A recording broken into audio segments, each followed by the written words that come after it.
Sabana. Are you ready? Kicau, kicau, kicau mania. Kicau, kicau, kicau mania. Kicau, kicau. Baik, bismillahirrahmanirrahim. Assalamualaikum warahmatullahi wabarakatuh.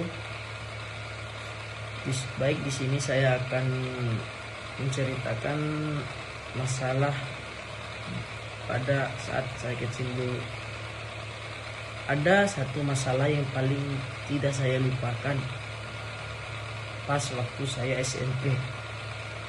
Waktu itu mungkin saya pernah jadi orang yang sekarang ini cukup dibilang tidak bisa dibayangkan gitu. Saya pernah jadi orang yang sekarang kalau saya ingat lagi, mungkin hati saya ini terasa berat. Dulu saya pernah melakukan pembulian terhadap teman-teman saya sendiri. Waktu itu mungkin bisa dibilang saya anggap hal itu seperti hal yang biasa. Sekarang pun sekedar bercanda, mungkin ikut-ikutan teman, atau ingin kuat dan keren di hadapan orang lain. Dan mungkin sekarang saya tidak benar-benar memikirkan apa yang dirasakan oleh diri saya sendiri. Orang yang saya perlakukan seperti itu mungkin saya masih ingat. Kadang saya mengejek dan menertawakan dia seperti kalau bisa itu sampai saat ini susah saya mengingat kembali masa-masa waktu itu. Atau mungkin ada seorang yang membuat saya itu jadi bahan candaan di depan teman-temannya. Selain itu juga saya malah merasa senang kalau saya semisal teman-teman saya itu ikut tertawa dengan ejekan saya tersebut. Rasanya itu saya diterima dalam pergaulan mereka. Tapi saya sekarang ini kalau dipikir-pikir kembali, itu bukan sesuatu yang bisa dibanggakan. Justru itu adalah kesalahan besar yang pernah saya perbuat seiring berjalannya waktu ini.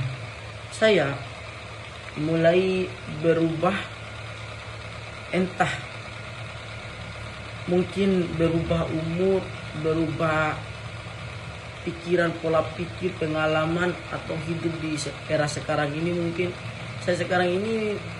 saya mulai sadar dengan kejadian lain maupun yang ada di sekitar lingkungan saya.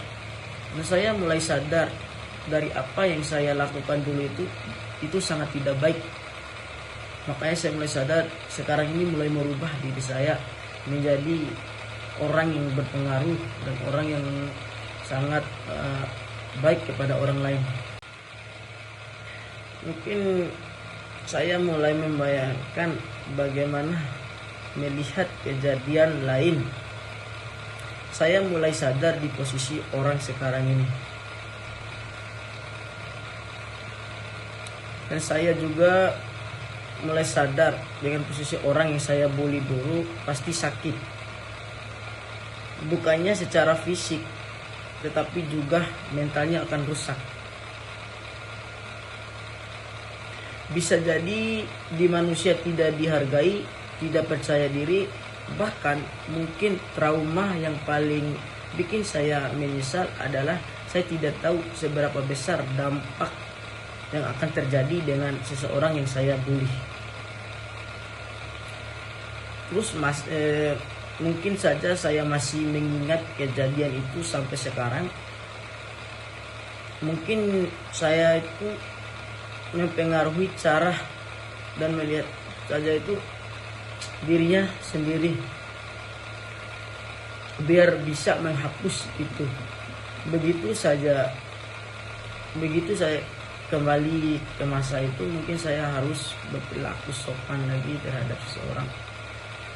Saya berpikir, andai waktu bisa diputar kembali, saya akan merubah pikiran saya ini menjadi orang yang berpengaruh buat teman-teman saya yang lain.